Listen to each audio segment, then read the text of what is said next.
Yon, kamusta ang mga kasodyo? Ano nga ba maglaba sa Palembang?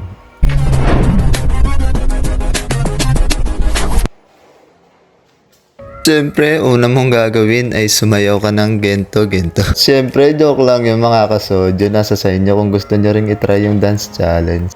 Hoy, tabe ko, pekalamanes, soy. Sige, pakadurot me. Paikot na paikot. Oy, tamamapiya pa. Ako nga pala si Jordan Park Sodyo, nakatira sa Pampanga. Masayain at misteryosong tao. Hindi ko na rin iniintindi ang mga bashers. Sabi nila wag na daw ako sumayaw. Kahit parehas kaliwa ang aking paa. Sa ayaw at gusto nyo, sasayaw pa din ako.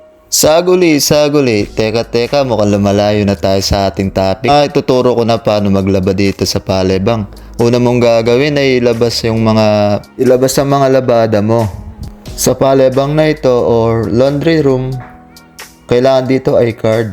Kasi gagamitin mong pambayad, bawal yung cash. Tapos ka nang mag-washing, lilipat ka dun sa kabila na dryer.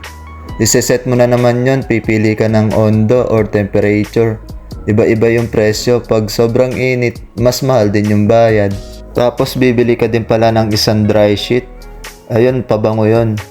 Lalagay mo lang din sa dryer, ihahalo mo yan dun. Presyo pala ng dry sheet dito sa laundry room na to ay Obegon or 500 won. At yun na nga mga kasodyo, hawak ko na yung damit ng Cross Philippines, yung kulay pula. Kidlat sa bilis, maasahan at may puso, cross lang. Yun na nga mga kasodyo, tapos na tayo mag-washing dyan mga kasodyo. Lipat tayo dun sa dryer. Makikita nyo dyan, ihahagis ko yung dry sheet. Pagpasensyahan nyo na kapag Kapampangan talaga walang H. Kasi H doesn't matter. Kaja, let's go! Oras na yan ay nagbabayad na tayo sa dryer. Tapos malapit na tayong matapos sa paglalaba. Hihintayin na lang matapos yung oras. Yun lang. Salamat. Time na. Itutur ko muna kayo sa loob ng laundry room. Diyan lang kayo. Maraming salamat sa panonood mga kasodyo. Hamnida.